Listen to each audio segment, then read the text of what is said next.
اعوذ باللہ من الشیطان الرجیم بسم اللہ الرحمن الرحیم الحمد للہ رب العالمین والصلاة والسلام علی اشرف الانبیاء والمرسلین اللہم لا سهل الا ما جعلته سهلا وانت تجعل الحزن اذا شئت سهلا یا مقلب القلوب صرف قلوبنا على طاعتك اللہم رب زدنا علما اللہم رب زدنا علما اللہم رب زدنا علما۔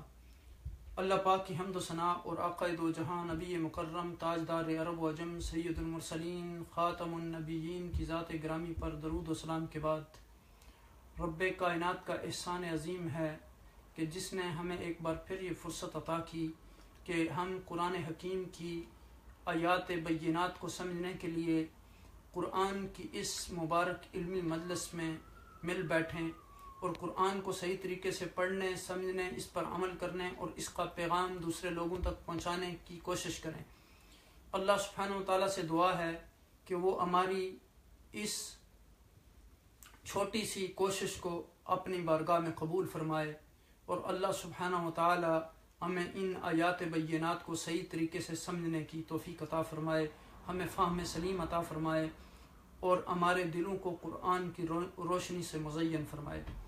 الحمدللہ پچھلے سیشن میں ہم نے اللہ کے فضل، اس کے کرم اور احسان سے سورہ بقرہ کی آیت نمبر 254 جو ہے وہ مکمل کر لی تھی۔ آج کی اس مجلس میں ہم انشاءاللہ اگلی آیت جو آیت نمبر 255 ہے اس پر گفتگو کریں گے۔ پچھلی آیات پر ہم نے تیسرے پارے کے آغاز میں ہم نے رسولوں کی فضیلت کے بارے میں گفتگو کی تھی، ان کے درجات کے حوالے سے گفتگو کی تھی، ان کی مختلف لوگوں کی جو قومیں تھیں ان کے بارے میں ہم نے تفصیل سے گفتگو کی تھی، اور پھر اختلاف کے حوالے سے ہم نے کافی مدلل گفتگو کی تھی کہ اس کی حکمت کیا ہے، اور پھر اس کے بعد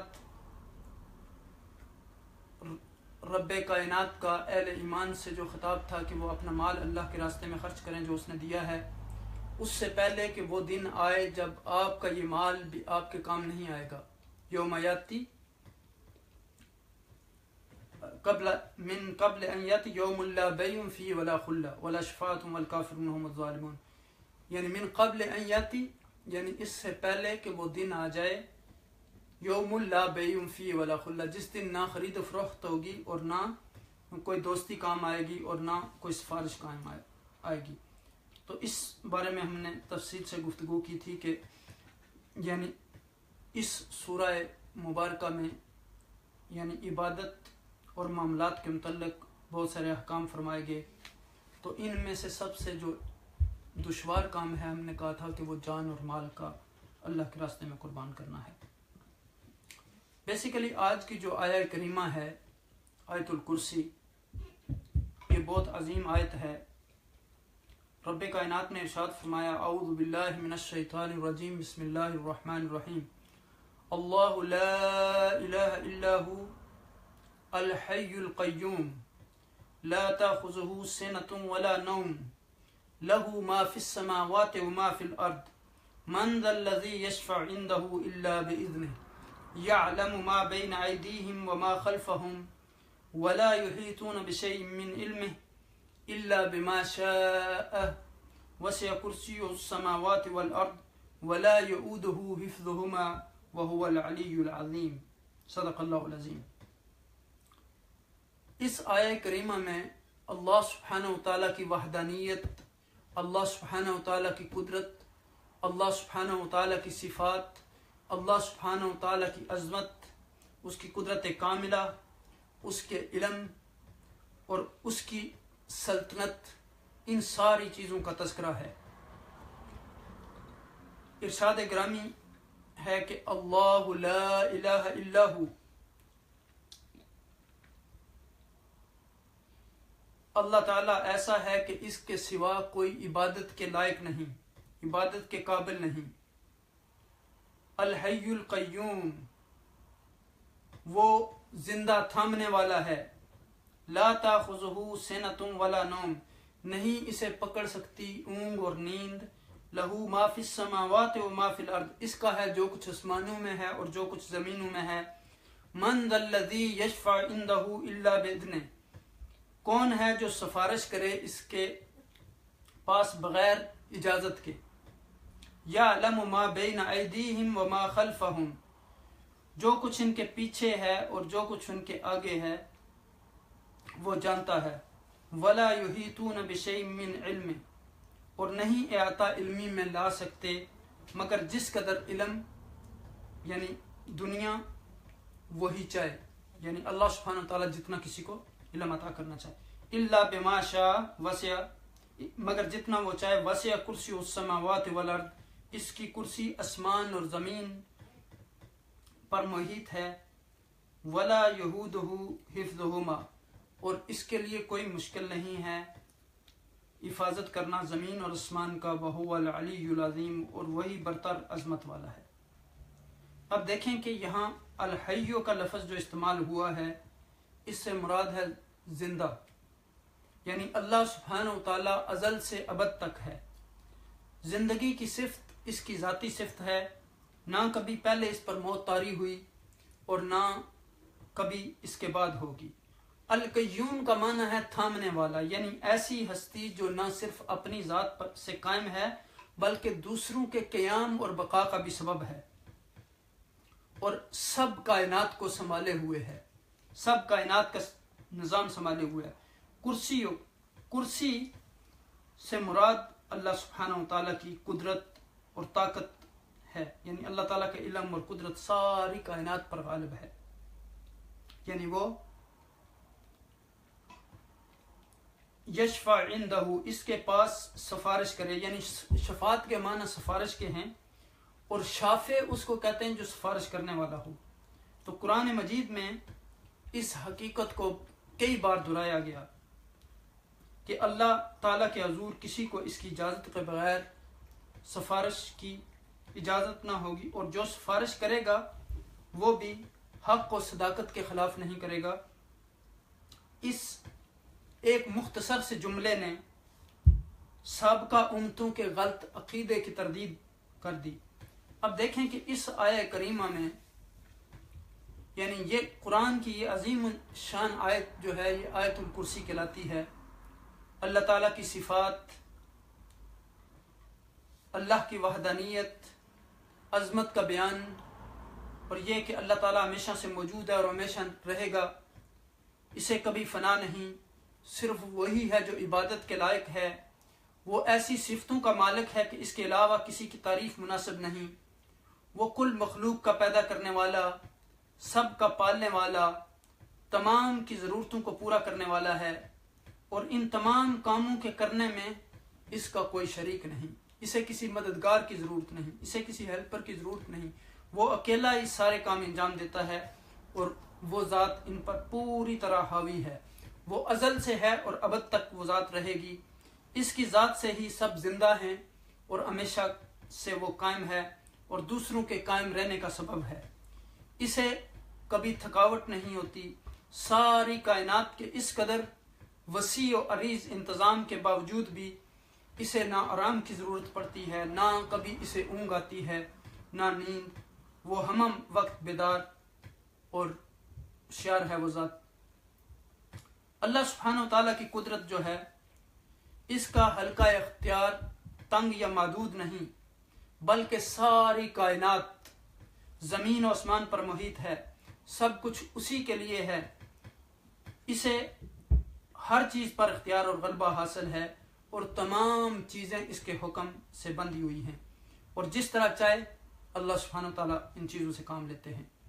اس قدر علم اور قدرت، عظمت کا مالک ہونے کی حیثیت سے اللہ تعالیٰ کے پاس کسی شخص کو سفارش کی ضرورت نہیں ہو سکتی، ہر شخص اپنے اعمال کا خود ذمہ دار ہے، وہ درویش ہو یا دنیا دار، امیر ہو یا غریب، بڑا ہو یا چھوٹا، جو بھی اس دنیا میں وہ کرے گا وہ اپنے کیے کا پھل حاصل کرے گا، کوئی کسی کا بوجھ نہیں بانٹ سکے گا، البتہ اللہ تعالیٰ کسی کو اجازت دے تو وہ اس کے دربار میں کچھ حاصل کر سکتا ہے، وہ ہر شخص کے دل کی باتیں جانتا ہے، وہ ہر شخص کے ارادوں اور نیتوں سے واقف ہے، وہ ہر مخلوق کی نیکی اور بدی کا حساب رکھتا ہے، اور یہ اس کے لیے بالکل آسان ہے۔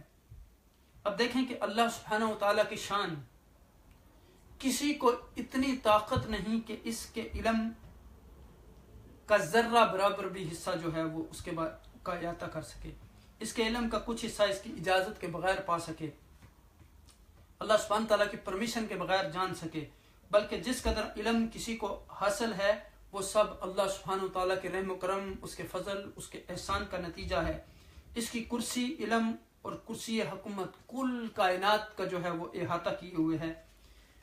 کوئی چیز بڑی ہو یا چھوٹی، اچھی ہو یا بری، ظاہر ہو یا پوشیدہ، ہر چیز اس پر روشن ہے۔ وہ اتنے وسیع کائنات کے سلسلہ پر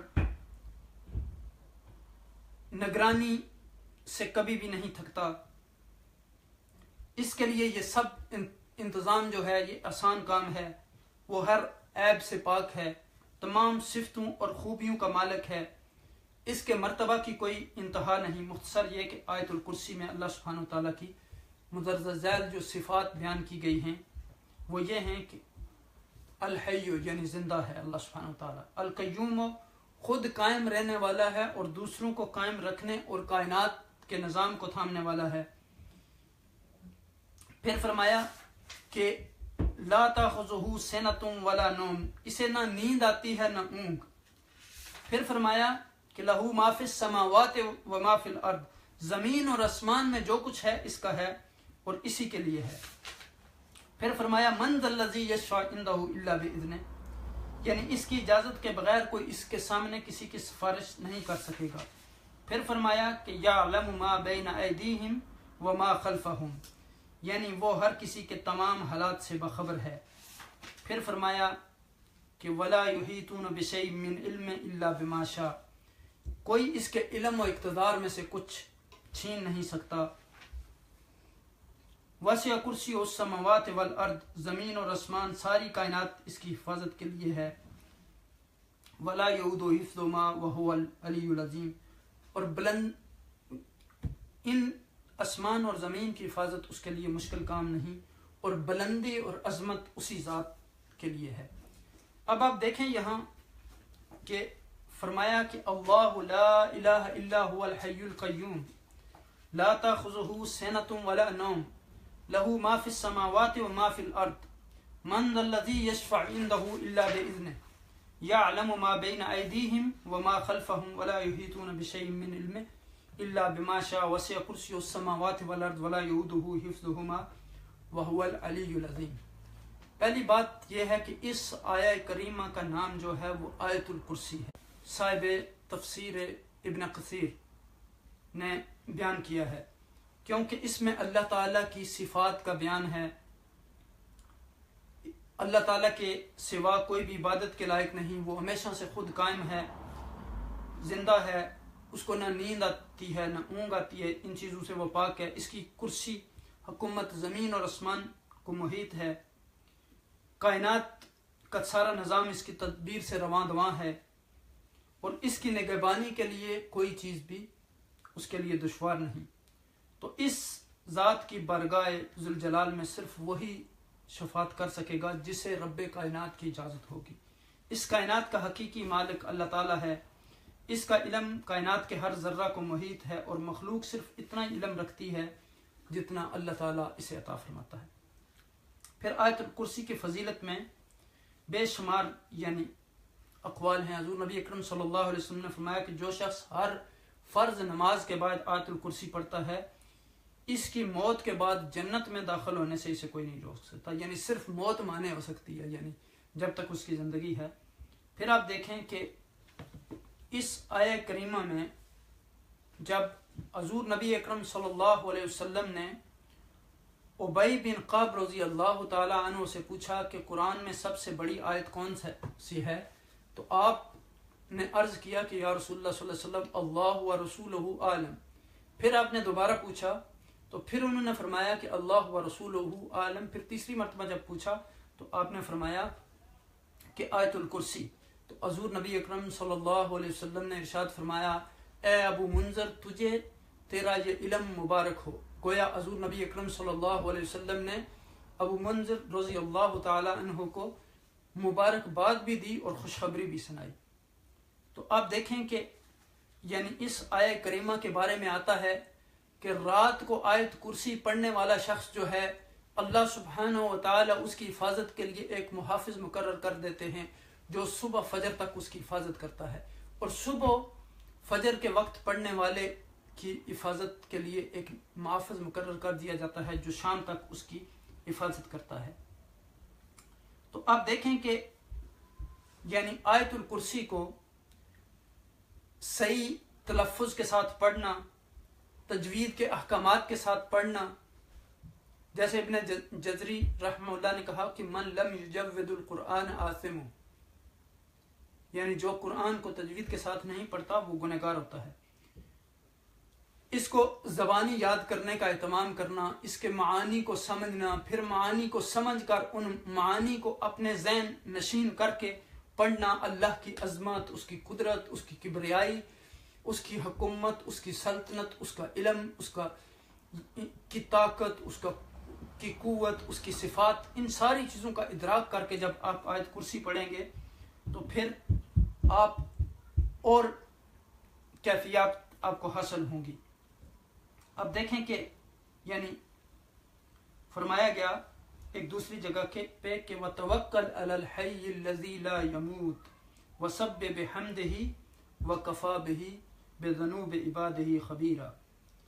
یعنی آپ دیکھیں کہ اللہ سبحانہ وتعالیٰ پر توکل کریں جو زندہ ہے، جس کو کبھی موت نہیں آئے گی، جس کی تسبیح کی جاتی ہے، جس کی تعریف کی جاتی ہے. تو اللہ جو ہے وہ وہی الہ ہے، وہی معبود حقیقی ہے. باقی جتنے بھی معبود ہیں وہ خود ساختہ معبود ہیں. اور آپ دیکھیں الہ وہ ذات ہوتی ہے کہ جس کی عبادت محبت اور تعظیم کے ساتھ کی جائے. اس ذات کو کہتے ہیں جس کو کبھی موت نہ آئے. الہ اس ذات کو کہتے ہیں جو قائم رہنے کے لیے کسی دوسرے کے سہارے کی اس کو ضرورت نہ ہو، اور پھر یعنی وہ قائم بے نفسے ہی ہے. تقوم السماء بإذنہ، یعنی اسے اونگ نہیں آتی، یعنی سونا تو درکنار اونگ بھی نہیں آتی. اللہ سبحانہ و تعالی کسی چیز سے بھی غافل نہیں ہیں، وہ حی قیوم ہیں. اب دیکھیں کہ زندگی جو ہے موت اس کے مقابلے میں کمزوری ہے. اور آپ دیکھیں کہ یہاں ویسے ہم نے یعنی پیچھے ایک درس کے دوران میں نے یہ آیہ کریمہ اس پر گفتگو کی تھی کہ الرجال قوامون علی النساء، کہ مرد جو ہیں وہ عورتوں پر قوام ہیں. تو آپ دیکھیں کہ یعنی لیکن وہ عارضی طور پر ہیں، لیکن اللہ سبحانہ و تعالی وہ قائم بنفسہ ہی ہے، وہ ازل سے ہے اور ابد تک ہے. تو معبود صرف وہ ہے جس کو نہ نیند آتی ہے نہ اونگ آتی ہے. جیسے آپ دیکھیں کہ یہودیوں کے ہاں وہ کہتے تھے کہ اللہ سبحانہ و تعالیٰ نے 6 دن میں آسمان بنایا اور 7ویں دن پھر آرام کیا. تو آپ دیکھیں کہ قرآن پاک میں اس کی نفی کی گئی. اللہ سبحانہ و تعالیٰ نے کہا کہ اس کو نہ نیند آتی ہے، نہ اونگ آتی ہے، نہ اس کو تھکاوٹ ہوتی ہے. اس کی تفصیل سورہ رعد کی آیت نمبر 63 میں بھی موجود ہے. یعنی آسمان اور زمین کی ہر چیز کا جو مالک ہے وہ اللہ سبحانہ و تعالیٰ ہے. سورج، چاند، ستارے، یعنی فرشتے، بلکہ یہاں تک آتا ہے کہ 4 انگلیوں کے برابر بھی آسمان پر جگہ نہیں ہے جہاں فرشتے عبادت نہ کر رہے ہوں. ویسے تو فرشتوں کی جو حقیقی تعداد ہے وہ اللہ سبحانہ و تعالیٰ کے علم میں ہے، یعنی وما یعلم جنود ربک الا ہو. تو آیت الکرسی کا جو ہے مفہوم یہ ہے کہ آیت الکرسی اللہ سبحانہ و تعالیٰ کا تعارف بھی ہے، اللہ سبحانہ و تعالیٰ کی عظمت اور بڑائی بھی ہے. اور پھر اللہ لا الہ الا هو الحی القیوم لا تاخذہ سنۃ ولا نوم لہ ما فی السماوات وما فی الارض، یعنی زمین میں کائنات میں جو بھی چیز ہے وہ اللہ سبحانہ و تعالیٰ کی ہے. یعنی آپ دیکھیں کہ اللہ سبحانہ و تعالیٰ کو ہر چیز کا علم ہے. اب دیکھیں کہ اگر ہم اس بات پر غور کریں تو آسمان تو بہت دور کی بات ہے، زمین کی بھی ساری چیزوں کا آج تک ہمیں ادراک حاصل نہیں ہو سکا. آئے دن آپ دیکھتے ہیں کہ نئی نئی ایجادات ہوتی ہیں، نئی نئی چیزیں ملتی ہیں زمین سے. تو آپ دیکھیں کہ آسمان اور زمین میں اللہ سبحانہ و تعالیٰ نے کتنے خزانے رکھے ہیں، کتنی مخلوقات رکھی ہیں، کتنے عالمین رکھے ہیں. تو اس بات پر ہمیں غور کرنا چاہیے.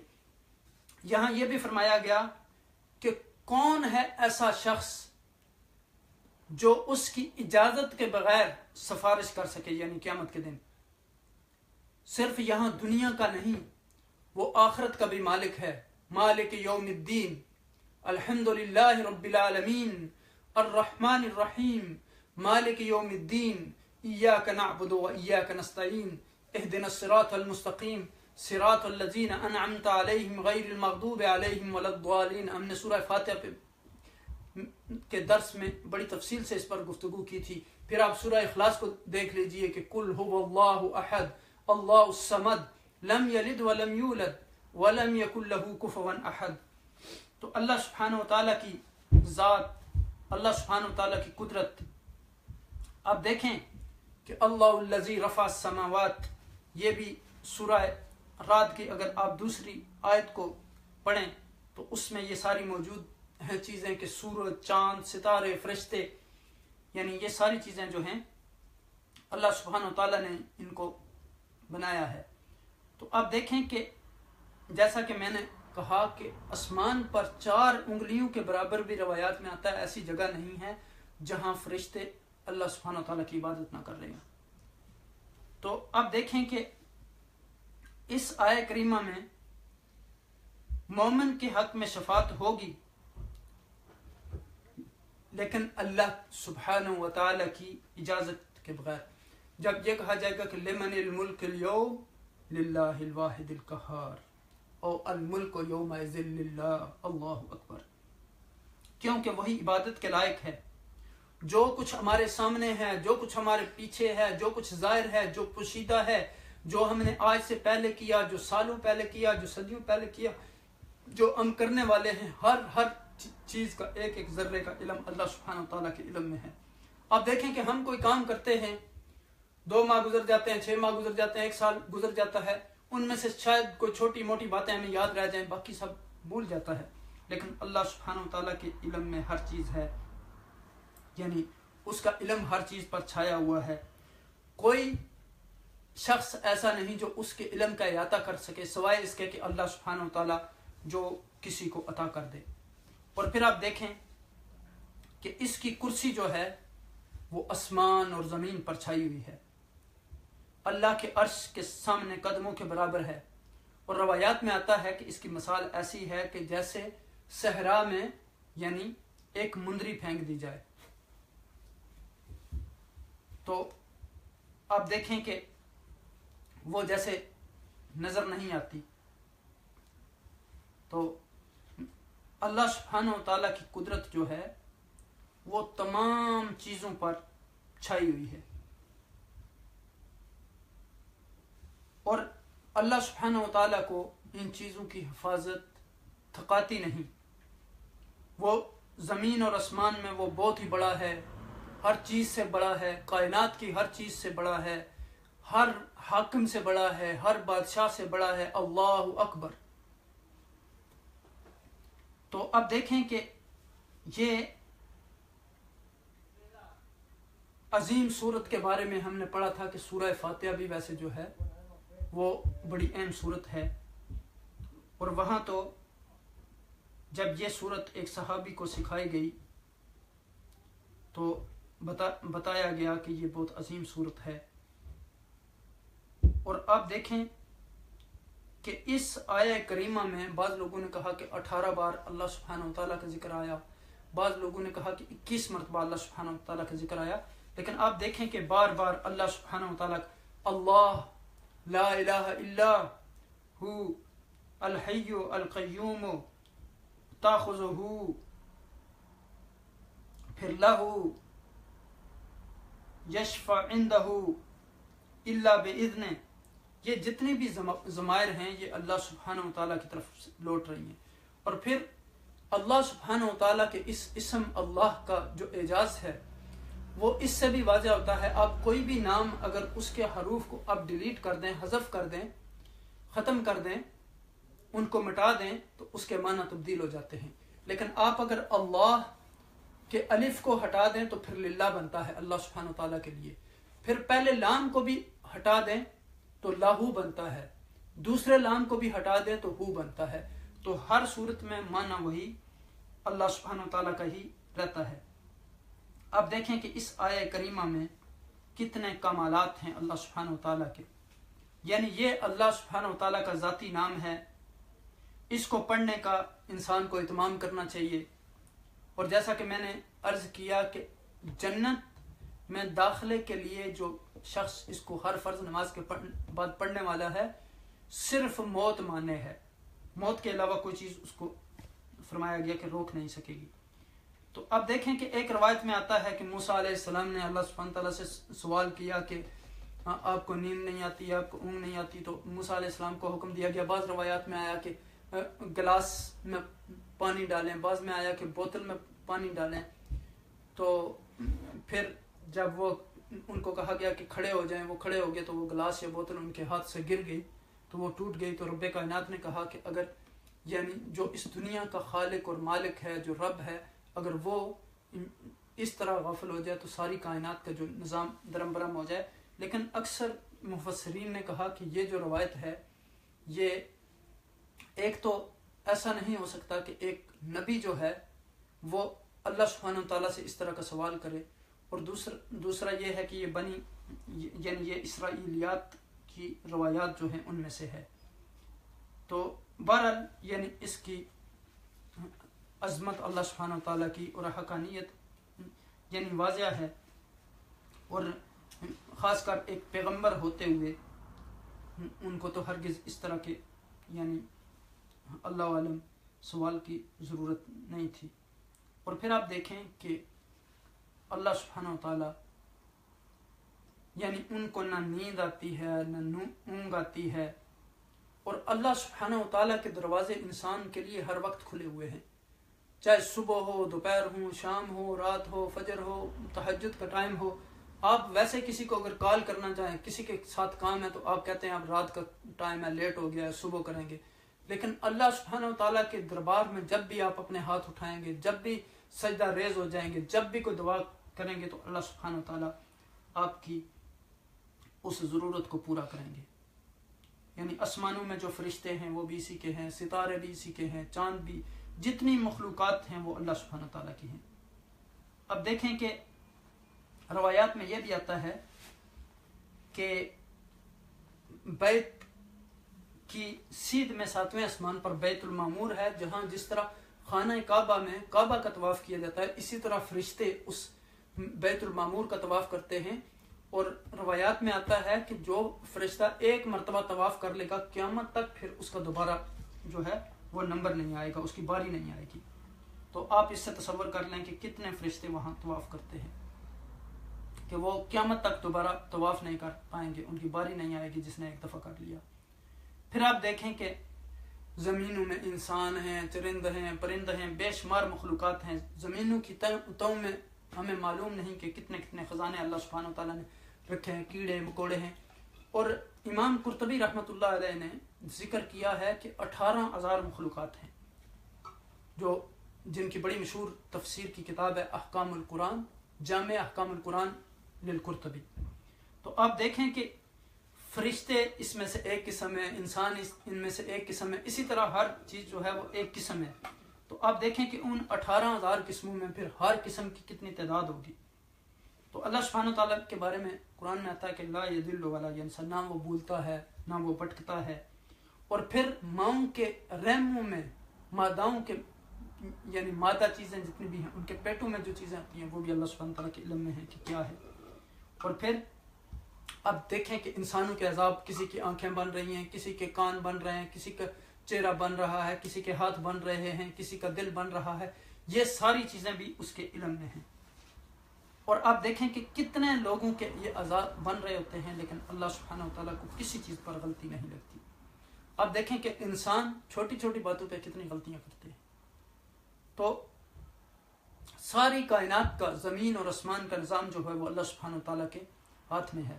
اس کی شان، اس کی عظمت، اس کا رعب، اس کا دبدبہ، اس کا جلال، اس کی ہیبت اتنی ہے کہ اس کے سامنے کوئی دم نہیں مار سکتا، کوئی سفارش نہیں کر سکتا، الا باذن، اجازت دے گا تو بولیں گے۔ اب دیکھیں کہ اس کی اجازت کے بغیر کوئی نہیں بول سکتا۔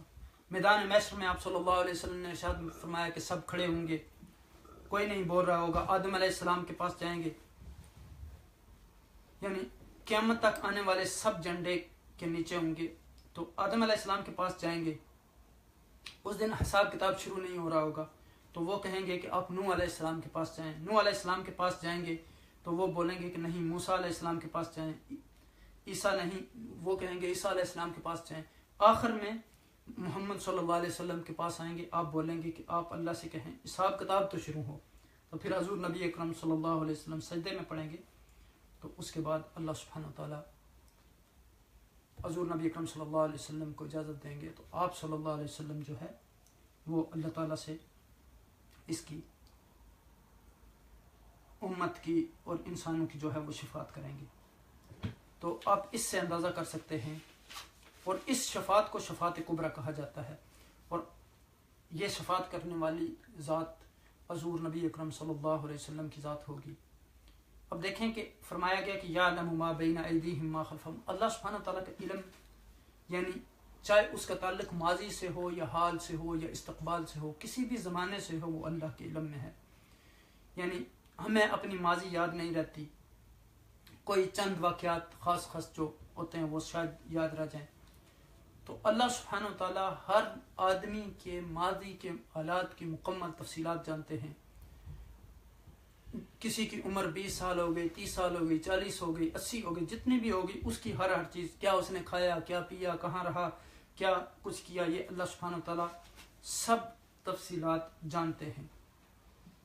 یعنی صرف ہماری نہیں بلکہ آدم علیہ السلام سے لے کر اب تک اور قیامت تک جتنے بھی لوگ آئیں گے، سب کے بارے میں اللہ سبحانہ وتعالیٰ کو علم ہے کہ وہ کیا کرنے والے ہیں، کیا کھائیں گے، کیا پیئیں گے، کہاں بیٹھیں گے، کہاں کہاں جائیں گے، یہ اللہ سبحانہ وتعالیٰ جو ہے بس سب جانتے ہیں۔ پھر اب دیکھیں کہ ہمارے ارد گرد جو چیزیں ہیں ان کو دیکھ کر بھی اللہ کی عظمت کا اندازہ ہوتا ہے۔ اب دیکھیں کہ ہم جب بڑی بڑی عمارتیں دیکھتے ہیں تو اگر ہم غور کریں تو ان کے بنانے والا کوئی ہے، لیکن اللہ سبحانہ وتعالیٰ نے اس ساری کائنات کو یعنی بغیر کسی کی مدد کے صرف ایک حکم سے پیدا کیا، اور اس ساری کائنات کا آپ دیکھیں کہ ایک ملک کا، ایک گھر کا نظام چلانا کتنا مشکل ہوتا ہے، لیکن رب کائنات نے تمام دنیا کے کائنات کے نظام کو سنبھالا ہوا ہے۔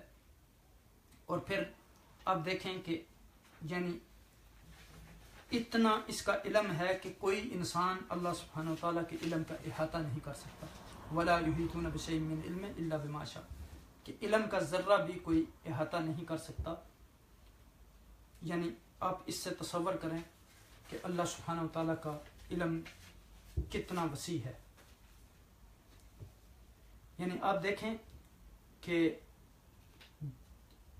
ایک ذرہ برابر جو علم ہے اس کا بھی احاطہ نہیں کر سکتے۔ فرمایا گیا کہ ما اوتیتم من العلم الا قلیلا، یعنی تم سب کے سب آدم علیہ السلام سے لے کر عیسیٰ علیہ السلام، سارے کے سارے انبیاء، پیغمبر، انسان، ملائکہ سب جمع ہو جائیں تو اس سب کے علموں کو لے آؤ، کتنا علم دیا اللہ سبحانہ تعالیٰ نے ان کو، تو پھر بھی یعنی اللہ کے علم کا احاطہ کوئی نہیں کر سکتا۔ تو اب دیکھیں کہ حضور نبی اکرم صلی اللہ علیہ وسلم کے پاس کتنا علم تھا۔ تو اللہ کا علم جو ہے وہ لامتناہی علم ہے، اس کی سلطنت، اس کی کرسی سارے آسمانوں کو، سارے زمینوں کو گھیری ہوئے ہے۔ جیسے دوسری جگہ پہ قرآن پاک میں ارشاد فرمایا گیا کہ یا معشر الجن والانس اذا استطعتم ان تنفذوا من اقطار السماوات والارض فانفذوا، یعنی اگر تم انسانوں کو جمع کر لو، جنوں کو جمع کر لو، تمام کائنات کی چیزوں کو جمع کر لو، تو اللہ سبحانہ تعالیٰ کہتے ہیں میری سلطنت جو ہے اس میں تم کوئی فرق نہیں دکھا سکتے. یعنی میری کائنات سے نکل کے دکھاؤ، میرے آسمان سے نکل کے دکھاؤ، میرے زمین سے، یعنی تم باغی بن کے دکھاؤ، نافرمان جاؤ گے کہاں؟ پھر میری زمین اور میرا آسمان ہے. ایک حدیث پاک میں آتا ہے کہ اگر کائنات کے سارے انسان، سارے جن و انس، سارے یعنی خشک اور تر چیزیں جو ہیں وہ جمع ہو جائیں تو اللہ سبحانہ تعالیٰ کہتے ہیں کہ جس طرح سوئی سمندر میں ڈبو کے آپ نکالیں ایک قطرہ پانی کا، اس قدر بھی کمی واقع نہیں ہوتی اللہ کی قدرت میں. یعنی اگر سارے نافرمان بن جائیں تو اس سے بھی اللہ سبحانہ تعالیٰ کی جو ہے وہ ذات میں ذرا کمی نہیں، اس کی سلطنت میں ذرا کمی نہیں آ سکتی. اور سارے مانگیں تو اللہ سبحانہ تعالیٰ سب کو عطا کریں تو اس سے بھی اللہ تعالیٰ کی یعنی خزانے میں کوئی کمی واقع نہیں ہوتی. اتنی بھی نہیں ہوتی جتنا سمندر میں سوئی ڈبوئے، یعنی پانی کا ایک قطرہ یعنی کم ہو جاتا ہے، اتنی یعنی کمی آتی ہے. تو اب دیکھیں کہ اللہ سبحانہ تعالیٰ کے خزانے جو ہیں وسع کرسی السماوات والارض، اس کی سلطنت، اس کی بادشاہت زمینوں اور آسمانوں میں ہے، نہ وہ تھکتا ہے. اور آسمانوں اور زمینوں کی حفاظت جو ہے، کائنات کی حفاظت اسے تھکاتی نہیں ہے. اور پھر فرمایا کہ ہم نے آسمانوں اور زمینوں کو بنایا حق کو ثابت کرنے کے لیے. اور یہ سب کچھ بنائے لیکن ہم تھکے نہیں، تھکن سے پاک ہیں. وَهُوَ الْعَلِيُّ الْعَظِيمُ، اور بلندیوں والا ہے، عظمت والا ہے. یہ تمہاری عقل میں نہیں آئے گی کہ اللہ سبحانہ تعالیٰ کی کتنی بلندیاں ہیں، اور اتنی تمہاری عقل ورا ہے، اتنی بلند ہے اللہ سبحانہ تعالیٰ کی ذات. یعنی ان چیزوں سے، وہ صفات سے پہچانا جائے گا. اپنی ذات کو تم نہیں جان سکتے تو خالق ہونا اس کی صفت ہے، رحمان ہونا اس کی صفت ہے، رحیم ہونا اس کی صفت ہے. ان صفات سے اس کو پہچانو گے. کائنات میں ذرے ذرے کے اندر اس کی بادشاہت تمہیں نظر آئے گی، ذرے ذرے کے اندر اس کی سلطنت تمہیں نظر آئے گی. ان چیزوں سے رب کائنات جو ہے وہ پہچانا جائے گا. ہر چیز کے اندر ایک نشانی ہے کہ اللہ سبحانہ وتعالیٰ ایک ہے، عظیم ہے، عظمتوں والا ہے. جیسے ہم نماز میں پڑھتے ہیں سبحان ربی العظیم، سبحان ربی العظیم، سبحان ربی العلی، یعنی اسی دھیان کے ساتھ یعنی اگر ہم پڑھیں یہ عظمتیں اپنے ذہن میں رکھ کے تو پھر کتنا آپ کو نماز میں بھی سرور اور لطف نصیب ہوگا. یعنی ہمارا رب جو ہے وہ کتنی بلندیوں والا ہے. یعنی اس نسبت سے پھر پڑھو، پھر دیکھو کہ تمہیں کیا لذت نصیب ہوگی. آج ہم اپنی نمازوں سے بھی غافل ہیں، قرآن کی تلاوت سے بھی غافل ہیں، قرآن و حدیث سے آج ہم دور ہو گئے ہیں. اور اسی لیے علامہ نے فرمایا تھا کہ وہ معزز تھے زمانے میں مسلمان ہو کر، اور ہم خوار ہوئے تارک قرآن ہو کر. تو اب دیکھیں کہ اللہ پاک کی عظمت اور رفعت اور بلندیوں اور صفات اور قدرت کاملہ کا ذکر اس آیہ کریم آیت الکرسی میں کیا گیا، اور اس کی قوت کا ذکر کیا گیا. اب دیکھیں کہ حضرت عبداللہ بن مسعود جب گھر میں داخل ہوتے تھے تو وہ چاروں کونوں میں آیت الکرسی پڑھ کر پھونک دیتے تھے، اور شیطان جو ہے اس سے بھاگ جاتا تھا. اس لیے اس تصور اور اس دھیان کے ساتھ آیت الکرسی کو پڑھیں. اور یہ آخری روایت جو ہے، یعنی ویسے تو بہت ساری روایات ہیں لیکن ہم اس کو مزید طول کی طرف نہیں جائیں گے. ایک صحابی رسول تھے تو وہ کھجور کا کاروبار کرتے تھے. وہ ان کے بارے میں مختلف نام روایات میں آئے، اس لیے میں نام ذکر نہیں کر رہا. تو بعض نے ابو ایوب انصاری کا بھی تذکرہ کیا ہے، بعض نے ابی بن کعب کا تذکرہ کیا. تو وہ جب رات کو دیکھتے تو ان کی کھجوریں پوری ہوتی، صبح جب دیکھتے تو وہ کھجوریں کم ہوتی، کوئی چوری کر کے لے جاتا. ایک دن وہ کھڑے ہو گئے، جب انہوں نے دیکھا کہ ایک شخص آیا تو انہوں نے اس کو پکڑ لیا اور کہا کہ میں آج آپ کو چھوڑوں گا نہیں. تو اس نے کہا کہ یعنی انہوں نے کہا کہ میں آپ کو حضور نبی اکرم صلی اللہ علیہ وسلم کے دربار میں لے جاؤں گا. تو انہوں نے کہا کہ اگر اس شخص نے کہا کہ اگر آپ مجھے چھوڑ دیں تو میں آپ کو ایسی چیز بتاؤں گا کہ آئندہ آپ کی چوری نہیں ہوگی. تو اس نے کہا کہ میری شرط یہ ہے کہ آپ مجھے چھوڑیں گے تو یہ بتاؤں گا. تو اس کے بعد پھر انہوں نے اسے چھوڑ دیا اور اس نے کہا آپ آیت الکرسی پڑھ لیا کریں تو آئندہ آپ کی چوری نہیں ہوگی. تو وہ صحابی رسول جب حضور کی بارگاہ میں حاضر ہوئے تو آپ نے کہا یہ شیطان تھا، یہ جھوٹا ہے، یہ خود یعنی ہر وقت یہ جو ہے یہ جھوٹ بولتا ہے، لیکن آج اس نے سچ بولا، یہ ایسا ہی ہے۔ تو قرآن پاک کی یہ آیہ کریمہ جو ہے، یہ جو انسان پڑھ لے یہ اس کی حفاظت کے لیے بھی ہے۔ اللہ پاک ہمیں اس آیہ کریمہ کے احکامات پر عمل کرنے کی توفیق عطا فرمائے۔ اللہ سبحانہ و تعالیٰ کی قدرت کاملہ پر ہمیں